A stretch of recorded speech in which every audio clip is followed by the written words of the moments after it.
সুপ্রিয় সোলার প্রেমী ভাই বোনেরা, আসসালামু আলাইকুম। কে কেমন আছেন, কোত্থেকে বলছেন, কমেন্ট করে জানাবেন। বন্ধুরা, স্মোকি স্মোকি ভাব, একটা আলাদা ইফেক্ট নিয়ে আজকের ভিডিওটি।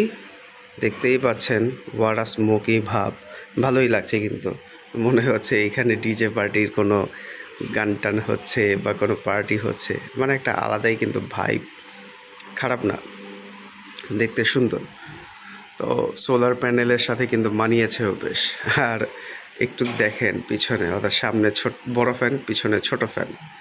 তো একটু কমেন্ট করবেন যে আসলে আমার এই সোলার প্যানেলের যে সেট আপটা রয়েছে, অর্থাৎ কেমন লাগছে।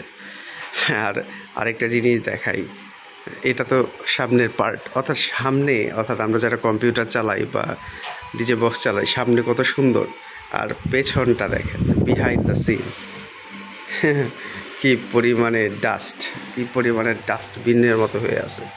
সো মানুষ কিন্তু পেছনের সাইডটা দেখেন, অর্থাৎ আমার কম্পিউটারের ট্রেনিং সেন্টারের সামনের দিক দিয়ে পরিপাটি, আর পিছনে দিকে তারের এক গাঁটটি, মানে যারা দেখে বা দেখবে তারা আল্লাহ ছেলেটাকে গিদর, কিন্তু সামনের সাইডটা দেখলে তখন মনে হবে যে না, ওকে। তো সবাই বিহাইন্ড দ্য সিন কেউ দেখে না, পেছনে দেখে না, ব্যাক টু স্টেজ কি হয় সেটা দেখে না, সো দেখে সামনে। তো যাই হোক, কথাবার্তার একটা পর্যায়ে একটু বলি যে ভাই, আমার অনেক সাবস্ক্রাইবার আছেন যারা আমাকে বলেন আপনি ঘুরিয়ে পেঁচিয়ে কথা বলেন। আসলে ভাই, আল্লাহ সৃষ্টি করেছে, সো কিচ্ছু করার নাই। মনটা খারাপ, কারণ আমার এই যে সোলার প্যানেলটা, এই ব্যাটারি দুইটা রয়েছে, এটাকে এখনও পর্যন্ত চার্জ দিতে পারিনি। তবে আজকে রাতে আমি কারেন্টের চার্জার নিয়ে আসবো। অর্থাৎ ওই যে আমার যে একটা ওইটা কী বলে, ভুলে গেছি। আমার একটু ভৌগোলিক সমস্যা আছে, আমি মানুষের নাম, জিনিসের নাম মনে রাখতে পারি না। তো আজকে যখন নিয়ে আসবো, চার্জ দিব, তখন দেখবেন। তো খেয়াল রাখবেন, আমি ইনশাল্লাহ প্রোডাক্টটাই আপনাদের দেখায় দিব যে কীভাবে কী করতেছি। আর এই যে বাইরে বৃষ্টি ভাব, মনে হয় আবার বৃষ্টি আসবে, বাতাস বইছে, গার্ডেনটা কোনোরকম আছে। এরই মধ্যে আমার সোলার প্যানেল কতটুকু চার্জ টানতে পারতেছে, 0.6 অ্যাম্পিয়ার, মানে 1 অ্যাম্পিয়ারও না।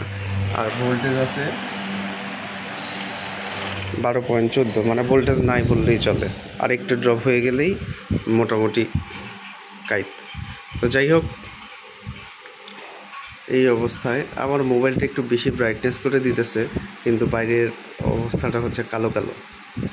তো এই অবস্থাতেই এখন প্রায় 8:30 বাজে। তো এই অবস্থা। আর এই যে ফগের কি মজা দেখছেন, সেই মজা ফগের। এই একটু ফগের ফ্যানটা ছেড়ে দিই।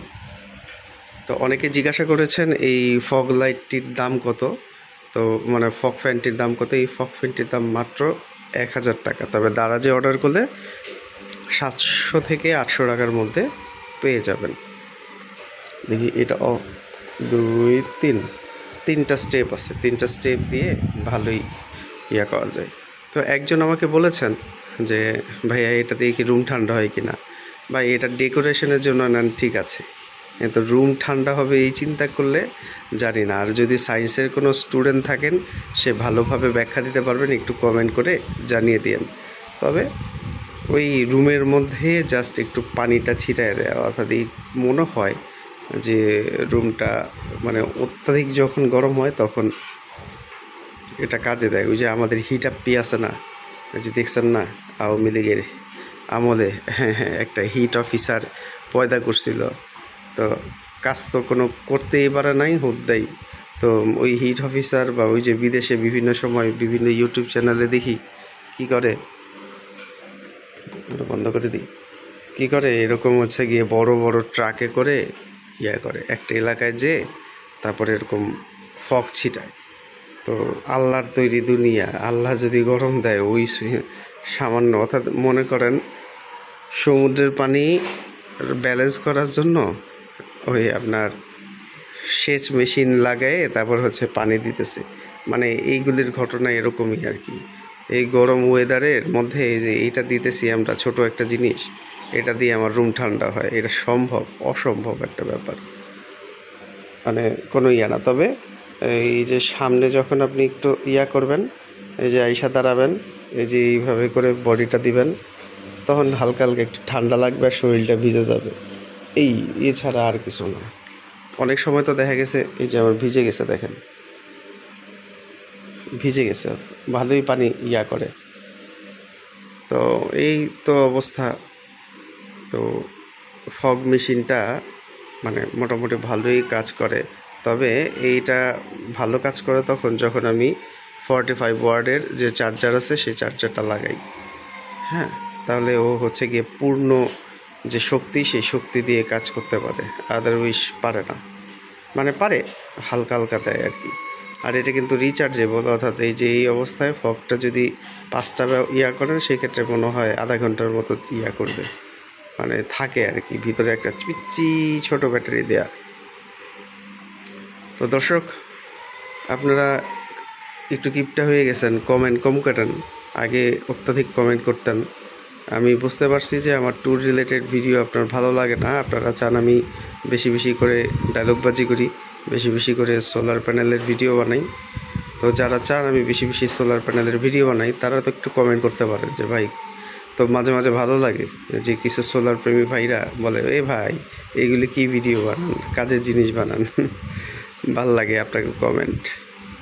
তো ঠিক আছে দর্শক, ভালো থাকেন, ধন্যবাদ সবাই।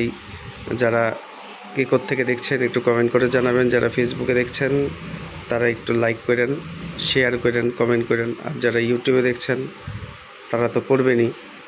আর ইদানিং আমি আবার টিকটকেও ছাড়ি এই ভিডিও। বাহ, মাশাল্লাহ, 3 দিক থেকে আয়, আর কি লাগে। আসলে আমরা যে মানে যারাই ভিডিও বানাচ্ছি, এখন কন্টেন্ট বানাচ্ছি, তাদের আসলে অন্যের ভিডিও দেখার কোনো টাইম নেই, নিজেদের ভিডিও দিয়েই কুল নাই।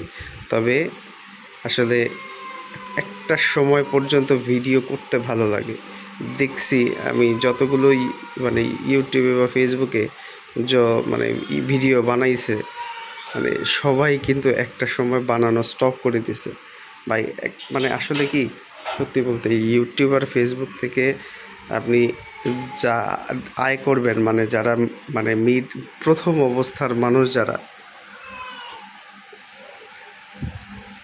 বিগিনার, তারা কিন্তু আসলে ইউটিউব থেকে আয় করে না, বরঞ্চ এই গ্যাজেট ট্যাজেট এই হাবিজাবি কিনতে, এমবি টেমবি কিনতে উল্টা তাদের প্রতি মাসে 5 থেকে 10,000 টাকা বাজেট রাখতে হয়। সো সেই হিসাব করলে ইউটিউবিং, ফেসবুকিং মানে কন্টেন্ট তৈরি করা এত সহজ না। এক জায়গায় যেতে গেলেও না হলেও 2 থেকে 3,000 লাগে। সো ইউটিউবের ইনভেস্ট বা ভিডিও করা আসলে এটা জনস্বার্থেই করা হয়। এটা আসলে ইনকাম করে ফাটায় ফেলছি এরকম চিন্তা ভাবনা করাটা আসলে ঠিক হবে না। ঠিক আছে দর্শক, ভিডিওটা লং হয়ে যাচ্ছে, আজকে এই পর্যন্তই। ইনশাল্লাহ ভবিষ্যতে আবার দেখা হবে, আবার কথা হবে, যদি বেঁচে থাকি। টাটা।